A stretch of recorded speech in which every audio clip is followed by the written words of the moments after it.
L'échiquier international, bienvenue. Les dirigeants de l'OTAN, environ 31 nations, se sont donné rendez-vous à Vilnius, Lituanie, aux portes de la Russie pour évoquer de nombreux sujets, la plupart touchant de près ou de loin à la posture à tenir de l'Alliance à l'endroit de Moscou sur fond d'opération spéciale en Ukraine, en dépit du coup d'accélération de l'entrée de la Suède au sein de l'Alliance. D'autres imbroglios demeurent, comme la réponse formulée d'adhésion de Kiev, ou encore la politique à tenir au-dessus de ce conflit russo-ukrainien qui entame son 500e jour d'opération. Mais les hésitations de l'OTAN s'évanouissent à propos d'autres mesures, comme l'envoi d'armes controversées, comme les bombes sous munitions. L'acte est inédit, mais Washington a validé le transfert de ce genre d'armement particulier, pourtant drastiquement cadré par la législation américaine. De son côté, le président français Macron Emmanuel, présent également à Vilnius, avec une politique se confondant avec celle de Washington sur la posture à tenir, promet lui la livraison de missiles de longue portée, les fameux Scalp, dont l'efficacité permet d'atteindre des cibles en profondeur. La réaction russe ne s'est pas fait attendre. Le porte-parole du Kremlin a évoqué un sommet anti-OTAN et que la Russie allait prendre des contre-mesures dans le conflit en Ukraine. Puis en seconde partie de l'échiquier, nous évoquerons une information passée inaperçue de la plupart des radars médiatiques, à savoir le transfert controversé des données personnelles de l'Union européenne vers les États-Unis. Est-ce la fin des libertés privées en Europe et surtout quelles conséquences pour les grandes entreprises et les fleurons industriels européens? Voilà le contenu des échanges de l'échiquier de ce soir et ça commence dans quelques secondes.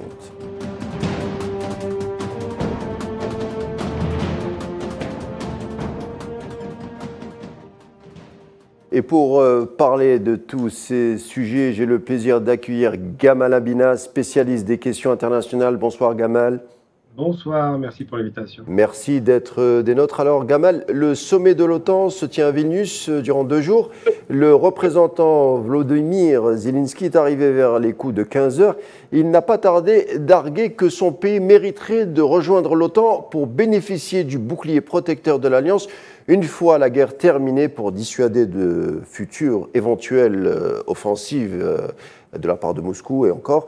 Mais Washington et Berlin se sont montrés réticentes. Preuve en est, une promesse d'adhésion a été avancée, mais sans précision de calendrier.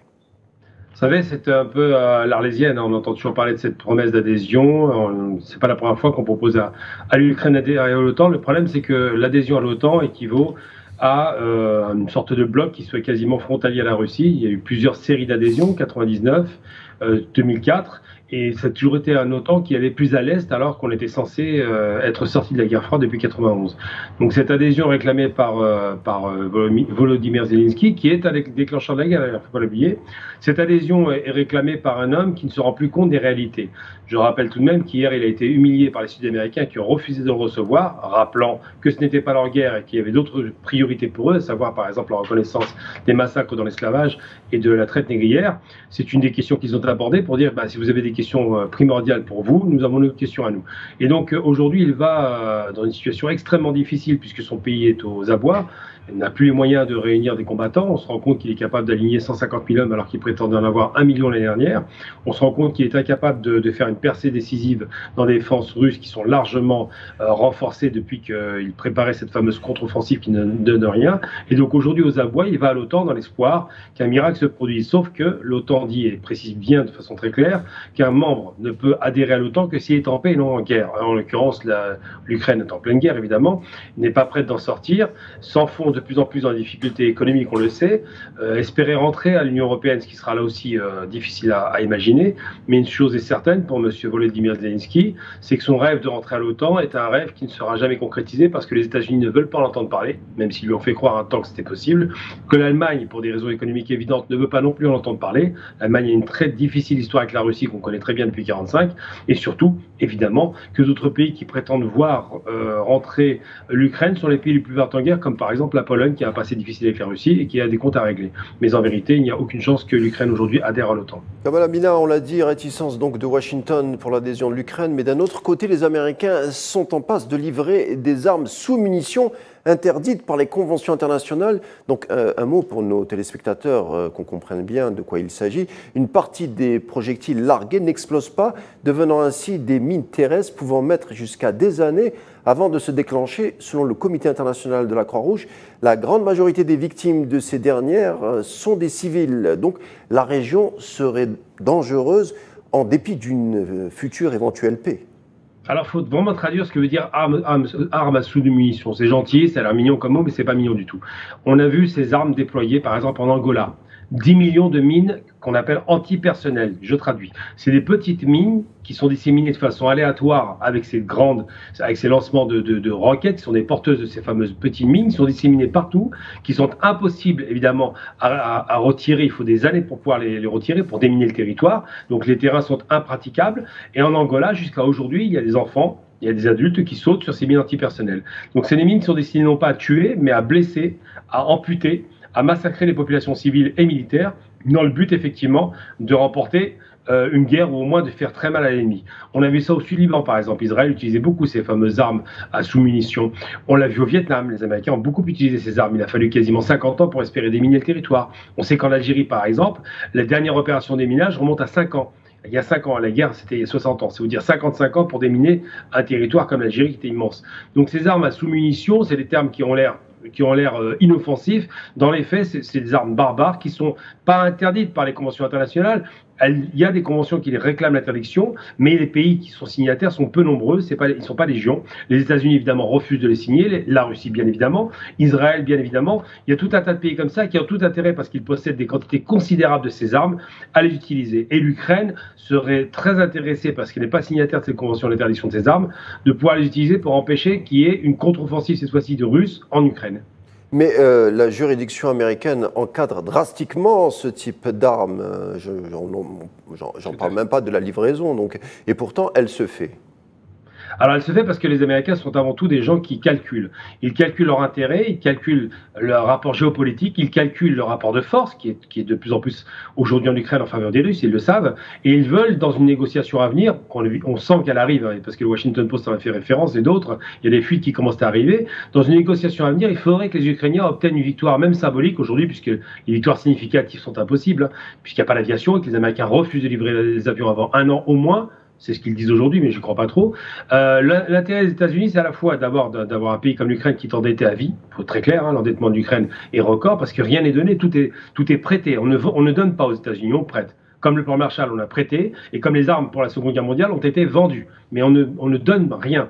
Et donc, ils se disent qu'ils peuvent s'en tirer à bon compte, se débarrasser d'un stock considérable d'armes à sous-munitions, parce qu'ils en ont, je crois, près d'1 million, il me semble. Je n'ai pas le chiffre exact, enfin, c'est l'estimation, encore une fois. Et que c'est une bonne affaire de voir dans un conflit de haute intensité, comme le conflit qui oppose la Russie à l'Ukraine, de pouvoir livrer ces armes très rapidement, avant de pouvoir, peut-être plus tard, devenir signataire de ces fameuses conventions qui interdisent les armes barbares, qui, évidemment, ont des conséquences, non pas seulement pendant la guerre, mais durables après la guerre, pendant des décennies.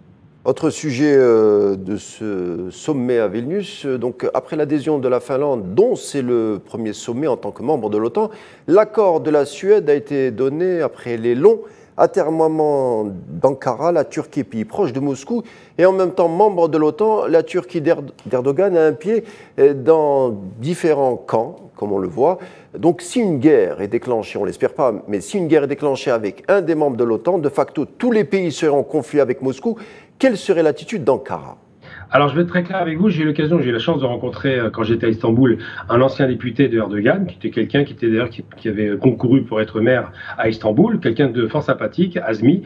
Et il m'a expliqué un petit peu, parce que je lui ai posé beaucoup de questions. J'étais très critique vis-à-vis de ce qu'avait fait Erdogan par rapport aux révolutions dites du printemps arabe. Donc, ces fameuses révolutions de 2011, où il a accompagné les oppositions en général, qu'on appelle frères musulmans. Un peu plus qu'accompagné, hein. Oui, quand je dis accompagné, ça ne fait En Syrie surtout. Oui, pas seulement en Syrie, aussi en Libye, on le voit bien aujourd'hui, parce qu'il défend les intérêts personnels. Je veux dire, la Libye, c'est une question de pétrole et de gaz, des contrats qui devaient être négociés. La Syrie, évidemment, c'est une question de prestige et puis en même temps de pouvoir avoir l'ascendant dans la région, parce que la Turquie reste un ancien empire qui a quand même des nostalgies vis-à-vis de ce fameux empire ottoman, ce qu'on peut comprendre. Et surtout, Erdogan, et c'est là où on peut que lui tirer notre chapeau, est un stratège. Qu'est-ce que je veux dire par là? C'est que depuis qu'on a tenté de l'assassiner le 15 juillet 2016, il a compris qu'il était comme Saddam Hussein un outil utile de l'Occident qu'on aurait pu faire qu'on aurait pu tuer. Et le fait qu'il y ait une relation proche de Poutine, c'est qu'apparemment, il n'y a pas de certitude, ce seraient les services de renseignement russes qui l'auraient aidé pour échapper à cette tentative d'assassinat de lui et de sa famille. Donc Erdogan l'a un petit peu mauvaise, il voit qu'on le bat là depuis 1957, depuis la demande d'adhésion à l'Union européenne, il voit effectivement aussi l'intérêt supérieur de la nation turque qui a bénéficié à plein de ce qui s'est passé dans les pays arabes, puisque finalement c'est les Turcs qui alimentent pour l'essentiel en produits manufacturés les pays arabes aujourd'hui, qui ont aidé le Qatar récemment, on se souvient de la tentative de renverser, de faire une guerre au Qatar de la part de l'Arabie. Donc Erdogan travaille avant toute chose, et c'est en cela qu'on peut que leur féliciter, en vérité, il faut être honnête, il travaille pour son pays. C'est-à-dire que les relations qu'il a avec la Russie sont bonnes, bien que la Turquie et la Russie ont connu de nombreuses guerres qui les ont opposées, que ce soit les Ottomans ou les Turcs. Même le fameux, pardon, je vous coupe, le fameux épisode de l'avion abattu, l'avion russe abattu de la part des forces turques. Mais c'est vrai qu'ils ont négocié, ils sont arrivés à une paix, on va dire. Les Turcs fonctionnent par intérêt et par négociation et rapport de force. Et ils disent aux Russes, on vous respecte comme vous nous respectez, ce qui est visible. On voit par exemple ce qui s'est passé au Haut-Karabakh. Les Turcs ont remporté la mise avec l'Azerbaïdjan contre ceux qui étaient soutenus par les Russes, qui étaient donc les Arméniens. Donc sur plusieurs théâtres d'opération, ils s'opposent, mais ils savent parfaitement faire des accords de gentleman agreement. Ils se mettent d'accord. Ils se mettent d'accord pour ne pas aller trop loin. Et en même temps, c'est eux qui ont négocié les accords sur les céréales pour l'Afrique. C'est eux qui ont proposé effectivement de négocier à la fin de la guerre, dès le départ d'ailleurs, contre l'Ukraine. Les Russes et les Turcs savent discuter, savent parler, connaissant les rapports de force. Ils ont un pied dans l'OTAN, on le sait, ce qui fait qu'ils ont un poids prépondérant dans l'OTAN, puisqu'il doit y avoir l'unanimité pour faire augmenter le nombre d'adhérents, et ça a été négocié aujourd'hui. Mais surtout, ils cherchent leur intérêt politique et économique. La Turquie est montée en puissance parce que précisément, la chose qui intéresse les dirigeants turcs, c'est la Turquie. Et de ce point de vue-là, il y a un travail remarquable qui est fait par les Turcs, 20e puissance économique mondiale. Erdogan, on le voit, fait de la grande politique.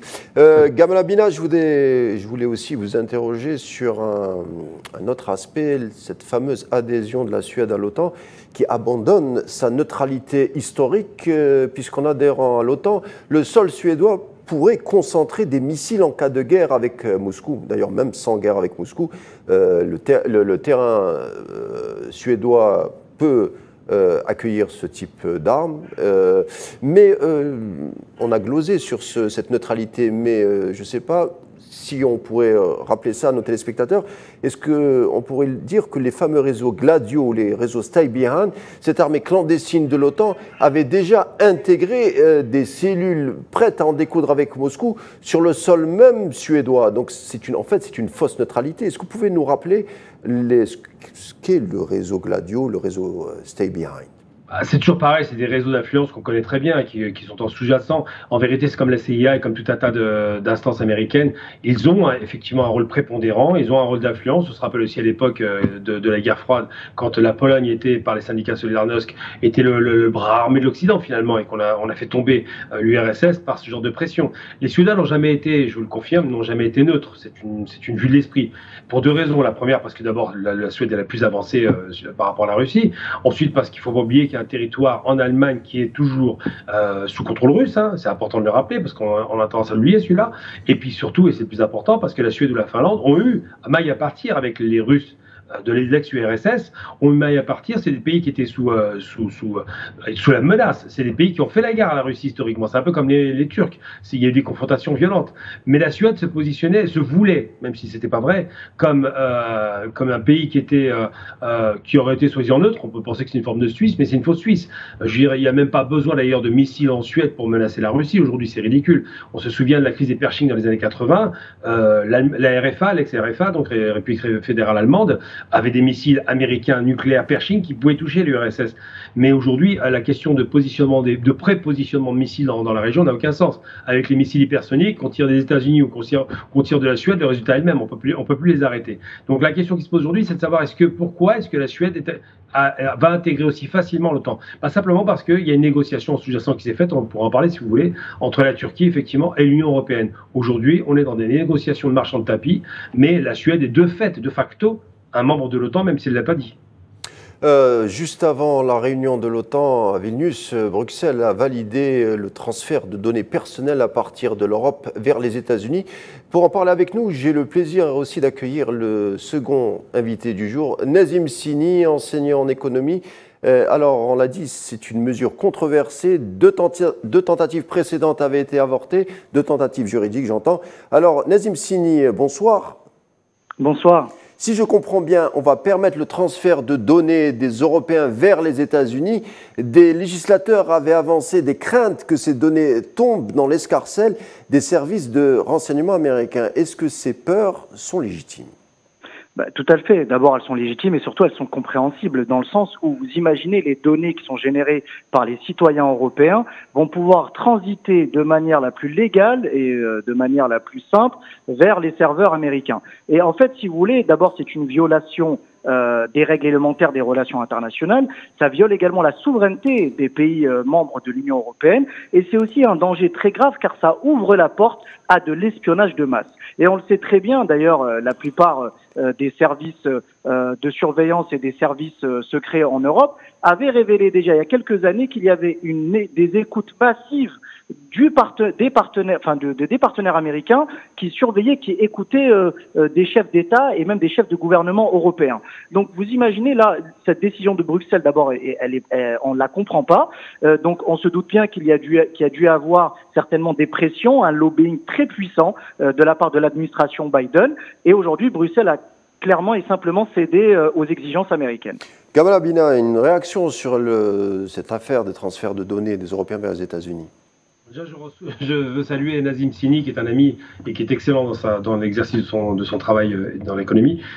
Simplement, effectivement, ça a été souligné, la question des databases, comme on les appelle, les bases de données, les banques de données, c'est une question éminemment de souveraineté nationale, parce que ça ouvre la voie à beaucoup d'espionnage, qu'elle soit politique, mais aussi industriel, économique, et surtout, ça casse complètement l'idée selon laquelle il y a une protection des données. Donc la protection des données aujourd'hui, c'est essentiel par les smartphones. Des données, c'est la vie individuelle, la vie particulière, enfin la sécurité personnelle qui est mise en danger, parce qu'une fois qu'on les utilise, ces données, on peut en faire ce qu'on veut. On peut utiliser pour le commerce, on peut faire du chantage. Ça a été vu récemment dans d'autres affaires que je ne vais pas citer ce soir. Mais il n'en demeure pas moins qu'aujourd'hui, la pression à partir de la mobilisation de ces données permet beaucoup d'écarts en matière de démocratie, puisqu'on parle bien de droits humains, on parle de démocratie au sens noble du terme, comme c'est beaucoup vanté en Occident. Et bien cette confiscation des données pour la plus grande puissance en plus mondiale, après les GAFAM, on a maintenant l'autorisation littéralement par l'État américain, par les services américains, de pouvoir faire ce qu'ils veulent, quand ils veulent, à partir de données qu'ils peuvent tracer, qui peuvent parfaitement expliquer le parcours psychologique d'une personne, le parcours politique, les ambitions de quelqu'un. C'est extrêmement dangereux. Il faut se méfier de ce genre de négociation parce que, enfin, c'est même pas une négociation, parce que c'était fait dans le sous-bois, enfin, de façon cachée. Il n'y a même pas de volonté de vouloir passer par la loi ou par un cadre légal. Et ces questions se posent aussi en France. Par exemple, là, ils sont en train d'envisager une chose qui est très grave. Ils veulent utiliser notre smartphone comme espion si une personne est soupçonnée de quoi que ce soit d'ailleurs. Donc n'importe qui peut devenir son propre informateur à ses dépens. Donc c'est des questions qui ont du sens, qui doivent être questionnées. Je pense que si c'est pas fait, on aura de grosses dérives qui rappelleront vraiment Big Brother is watching you. On est en plein Orwell. En plein dedans. Nazim Sini, question d'ordre historico-philosophique. L'Europe est une civilisation qui se targue de se bâtir sur la notion de la liberté. On peut dire que cette notion, plutôt ce socle avec cette mesure controversée, est sérieusement entachée, non ? Complètement, surtout que vous savez que les Européens s'érigent en défenseurs des droits fondamentaux, notamment sur le respect de la vie privée. Je tiens à rappeler aussi, d'ailleurs, si vous me permettez une petite parenthèse, je voudrais saluer aussi mon ami Gamal, avec qui nous avons beaucoup d'échanges, et je rejoins parfaitement ce qu'il a dit. En fait, ça pose une question, comme vous avez dit, sociologique, philosophique, et puis même sur l'orientation que l'on veut donner à la société occidentale, à savoir le contrôle de la vie privée des individus et plus particulièrement de la société civile. Et sans parler aussi de l'espionnage industriel qui peut être généré par ce type de récolte de données. Je tiens juste à rappeler également que vous avez une véritable guerre commerciale qui est livrée entre deux grosses entreprises américaines et européennes, notamment Airbus et Boeing. Et vous savez qu'à travers l'espionnage réalisé par les Américains en Europe, et ils ont pu affaiblir par moment Airbus. Donc c'est pour ça qu'aujourd'hui, effectivement, il y a de vraies questions qui se posent en Europe sur la vision qu'ont les Européens de la citoyenneté, de la démocratie, du respect de la vie privée, sachant... Et du secret industriel aussi, puisqu'on vous le rappelle. Tout à fait, vous avez complètement raison. Et surtout, je tiens à rappeler que c'est quand même eux qui avaient érigé qui avaient sorti la première loi, qui avaient promulgué la première loi sur la RGPD. Donc le respect et la protection des données. Donc c'est quand même étonnant qu'il y ait cette dichotomie, c'est-à-dire cette facilité, passez-moi l'expression, à se vendre aux Américains, mais d'un côté, de s'ériger en défenseur des droits fondamentaux. Voilà, c'était les éclaircissements de Nazim Sini qu'on va devoir libérer malheureusement parce qu'il est tenu par des engagements. Nazim Sini, merci d'avoir été avec nous et j'espère à très vite. Merci beaucoup, merci pour votre invitation. Gamal Amina, dernière question, comment expliquer justement cette absence de pare-feu par rapport à cet espionnage, cet espionnage américain? Il y a eu l'affaire Alstom, il y a eu l'affaire Boeing. Comment ça se fait qu'on est en train de voler, dans quelque sorte, tout le secret, tout le savoir-faire des Français, en l'occurrence, sans qu'aucun législateur, sans qu'aucun politicien, sans qu'aucun, je ne sais pas, média ne s'intéresse à l'affaire et va plus loin pour l'arrêter, pour canaliser ce type d'opération? Vous savez, il y a beaucoup de lâcheté. Par exemple, les Chinois ont su, à chaque fois qu'on était venu leur faire des histoires, utiliser une mesure de rétention. Parce que les Américains ont la capacité de pouvoir frapper où ils veulent. Ils pouvaient d'ailleurs, ça va changer, où ils veulent, quand ils veulent, parce qu'ils avaient cette fameuse puissance du droit et du dollar américain qui contrôlait le monde. C'est-à-dire que pour sanctionner une entreprise, il suffisait de l'étouffer par rapport au dollar. Donc cette hyperpuissance américaine chère à Hubert Védrine a été bien entendue par les Français, mais pas seulement, les Européens en règle générale, parce que les Anglais ou les Allemands ne sont pas meilleurs là-dessus. Et ils ont peur. Ils ont peur de voir les mesures de rétention. Je prends un exemple très concret. Quand la France est opposée à l'agression en 2003 contre l'Irak, et avec le discours de Védrine, pas de Védrine, de Villepin, excusez-moi, oui. Eh bien, qu'est-ce qui s'est passé? Les Américains immédiatement ont utilisé leur bras armé économique pour faire des sanctions à la France et pour leur faire payer le fait d'avoir juste relevé un peu la tête et d'avoir dit on n'est pas d'accord parce que vous ne respectez pas le droit international. On parle de droit, on ne parle pas d'autre chose. Les Américains ne le respectaient évidemment pas, vont envahir l'Irak, vont massacrer l'Irak, vont détruire un pays qui a quand même 6000 ans d'histoire, je le rappelle, et ne sont inquiétés par personne, parce qu'à ce moment-là, c'était la fête. Ils faisaient ce qu'ils voulaient, où ils voulaient dans le monde, et cette prédomination américaine qui est aujourd'hui remise en cause, on le voit très bien, on le voit même en Amérique du Sud, comme j'expliquais par rapport à Zelensky, cette prédomination américaine a été questionnée et maintenant commence à être largement discutée. Les Américains sont un colosse au pied d'argile, comme disait Mao Zedong, je recite encore un dirigeant qui leur était un peu opposé. Il n'en demeure pas moins qu'il reste quand même un colosse, c'est-à-dire qu'il y a des gens qui sont dangereux, qui ont des moyens de coercition considérables, qui se réduisent aujourd'hui, mais tout de même. Et donc la lâcheté, parce qu'il faut parler des mots qui fâchent, c'est de la lâcheté. De ne pas vouloir affronter l'Amérique au motif, alors que l'Europe quand même devrait être une puissance qui compte, que politiquement les Européens ne sont pas d'accord entre eux parce que certains sont pro-américains, d'autres moins, fait qu'un pays tout seul comme la France, l'Espagne, l'Allemagne ou l'Italie ne peuvent absolument rien faire pour protéger leurs données personnelles, pour ne pas subir l'espionnage que les Américains pratiquent de façon ostentatoire, parce que tout le monde connaît le réseau Échelon à l'époque, mais tout le monde connaît l'histoire de Pegasus, et les Américains ont l'équivalent. Tout ça existe, mais le problème c'est que la lâcheté générale, qui est une ambiance en Europe qu'on constate, ne serait-ce que pour la guerre en Ukraine, ils sont obligés de dire oui, alors qu'il n'y a rien de les pousser à le faire.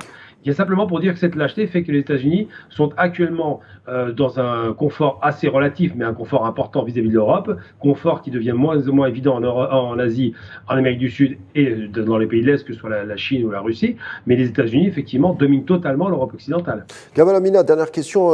Jacques Sapir, il connaît bien la Russie, qui est aussi un spécialiste de la Deuxième Guerre mondiale, notamment de l'art militaire russe. Il avait dit il y a 6 mois que les négociations entre les Russes et les Ukrainiens pour cette guerre, pour le conflit russo-ukrainien, débuteraient en juillet ou en août maximum, voire septembre. Est-ce que vous pensez qu'il y a des chances que cela arrive? Je vais être honnête avec vous, on m'a posé la question hier sur un média, on m'a dit est-ce que j'étais étonné de voir Prigojine s'entendait bien avec Poutine? Je dis non, j'ai dit dès le départ que c'était une intoxication. Poutine est un homme qui était stratège, qui joue aux échecs, et donc effectivement les négociations, je ne m'aventurerai pas à dire juillet-août, elles commencent à se faire parce que les Américains se sont rapprochés des Russes, maintenant c'est documenté. La catastrophe en termes humains et matériels du côté ukrainien est consommée. Les Américains ne veulent pas exposer d'autres matériaux parce qu'ils ont peur, d'autres matériels militaires, parce qu'ils ont peur de voir les capacités offensives russes qui détruiraient et humilieraient tous les chars et les avions américains. Donc ils veulent éviter cela. Et la négociation se fera parce que de toute façon l'Ukraine a perdu la guerre dès le premier jour. on oublie tout le temps de dire, la première frappe russe a détruit la totalité des capacités offensives aériennes ukrainiennes, ce qui fait que l'Ukraine va sur un terrain où elle se fait massacrer parce qu'il n'y a pas de couverture aérienne, il n'y a pas de missiles, il n'y a plus rien pour les protéger, que les Européens donnent compte-gouttes les armements et que les Américains ne veulent rien donner parce qu'ils n'ont pas confiance, ils se rendent bien compte que le combat est perdu. Donc il a raison sur un point, la négociation va démarrer, pas officiellement mais ça se fera, et il a raison sur un second point, ils ne peuvent pas de toute façon ne pas négocier parce que l'Europe a besoin de gaz, que les réserves de gaz qui ont été largement entamées avec un hiver doux, l'hiver dernier était doux, ça a été largement entamé l'hiver dernier, ils ne pourront pas affronter un nouvel hiver s'il est rigoureux sans gaz. Donc tout le monde a intérêt à arrêter cette guerre.